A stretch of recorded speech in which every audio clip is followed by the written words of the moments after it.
biggest surprise wasn't that the semiconductor stocks fell. It was that they fell after one of the strongest earning reports in the industry. That's a sign investors are no longer asking, are these companies growing?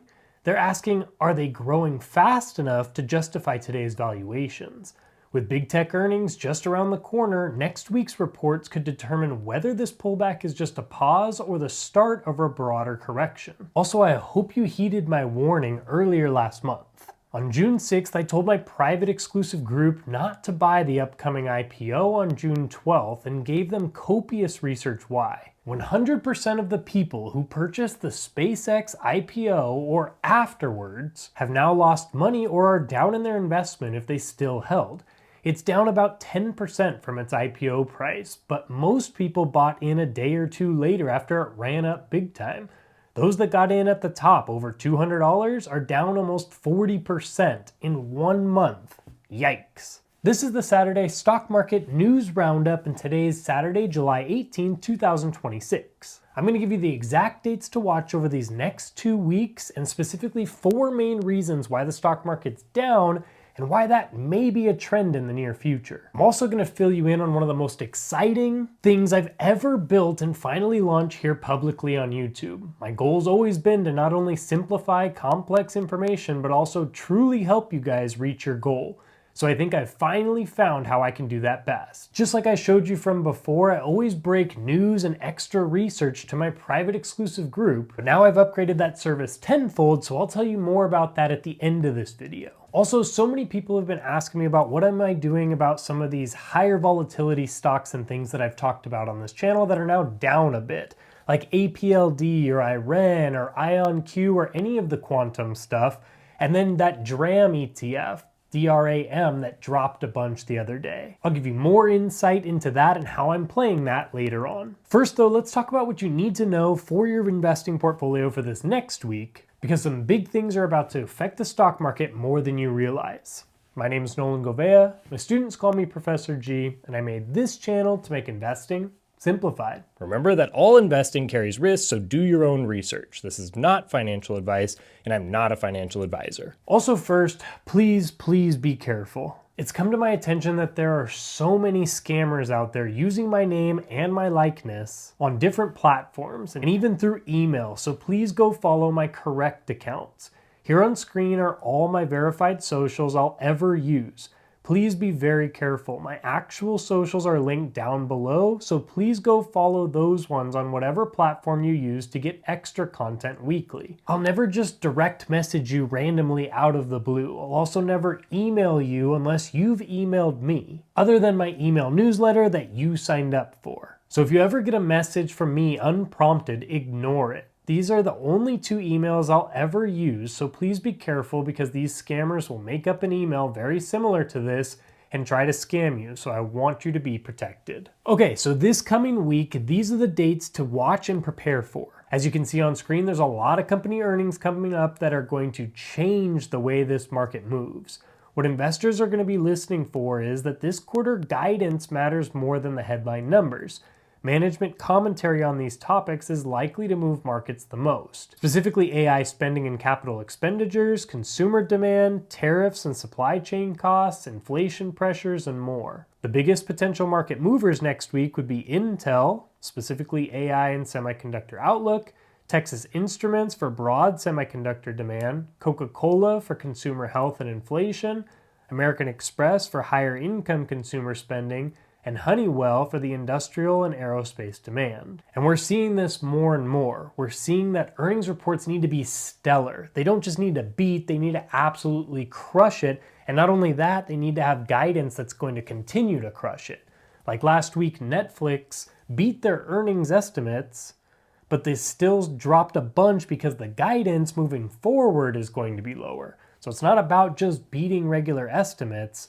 Things have to go absolutely perfect in this market since everything's such a high price. And now next week won't be driven by those high-tech names as much yet. Instead, investors will get an early look at the health of the US economy through consumer spending, industrial demand, and semiconductor trends. These reports could shape expectations ahead of the much larger wave of big tech earnings that follow. Now that following week though, that's expected to be the biggest earnings week of the entire quarter. Several of the world's largest companies will report, and together they represent a massive share of the S&P 500 and NASDAQ. Their results will heavily influence market direction, specifically looking at you, Microsoft, Meta, Apple, and Amazon. I'll have more on that next Saturday, but for now, let's talk about specifically what happened this past week and how it's going to be affecting the stock market even more in this coming week. Number one, we all saw the semiconductor sell-off. TSMC, Taiwan Semiconductor, had a great earnings report, but they still sold off. This was the week's biggest story. The AI trade came under pressure even after Taiwan Semiconductor reported another outstanding quarter. Normally, strong results from the world's largest chip manufacturer would lift the entire semiconductor sector. Instead, investors sold chip stocks, signaling that expectations had become extremely high and good results were no longer enough. The Nasdaq fell sharply as Nvidia, Micron, and other AI-related names declined. Now, why this matters is because it raises questions about AI stock valuations, and it could lead to increased volatility in high-growth technology stocks. Number two, the thing that's been moving markets and will continue is that inflation data, and it came in pretty much mixed. This reinforces a higher for longer Fed probably. Together, the data suggested the economy remains resilient, reducing the urgency for the Federal Reserve to cut interest rates. Treasury yields moved higher as markets adjusted expectations. If the rates stay higher, that puts pressure on growth stocks, financials may benefit from elevated yields, and bond prices could remain under pressure. Number three, earnings season started, and it started better than expected for this quarter. Several early earnings reports exceeded Wall Street expectations, including a strong report from United Health. However, investors largely looked past the positive results because semiconductor weakness dominated market sentiment. Markets are rewarding strong guidance more than simple earnings beats, like I said from before. This sets a high bar ahead of next week's reports and the following week's big tech earnings. Number four, huge still, and this is the Middle East tensions. This is still a huge risk and still a question mark. Geopolitical tensions between the US and Iran escalated again, increasing concerns about potential disruptions to global energy supplies and shipping routes.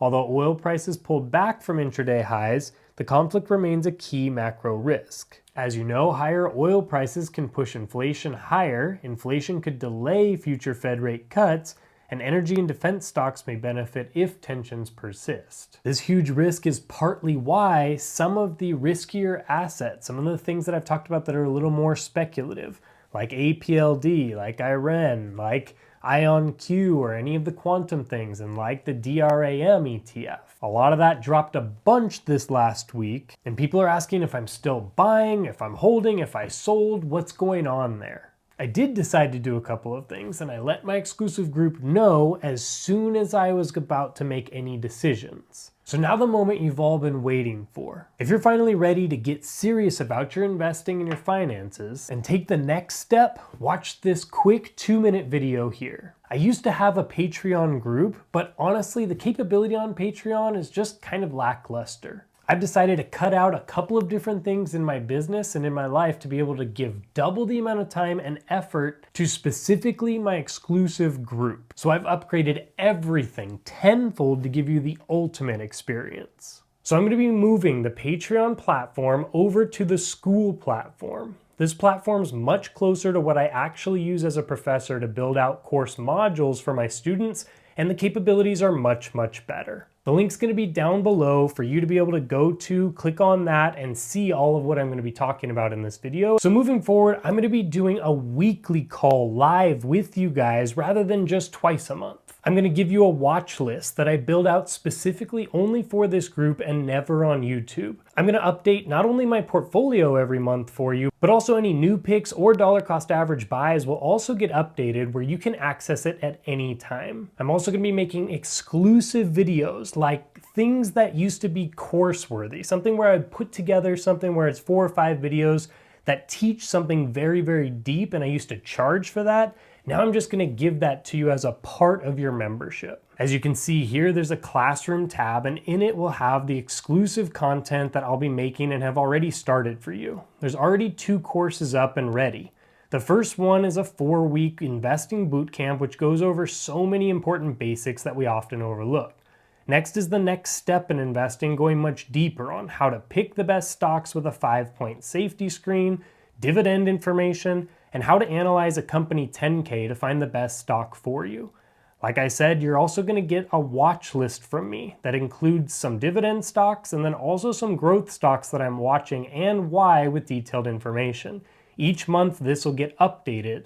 Then also here's where my portfolio is going to live, and it'll be detailed and updated each and every month that you can access always. All the calls will always be recorded and easily found right here, so you don't have to go searching. There's even a calendar which tells you when the calls are, so you can plan way ahead of time. This is one of my favorite features. Click on the link down below and in the pinned comment at the top. This will take you to the page where you can learn more and you can see exactly what you're going to get and join this group of already 500 other people that are ready to go. The cool thing that I really like that's already become such a high value in this group is that there's so many experienced investors in so many different places, so we have new categories where if you want to talk about specifically retirement or you want to talk about specifically real estate or other types of investing, there's threads there of experts who can help you with that. This has been a lot of work, but it's definitely going to be worth it to see all of you start hitting your goals alongside a group of other people that are all just trying to win. Come join us over on the Investing Simplified School today. Then watch either of these two videos to keep you going strong in investing. Remember to keep investing simplified.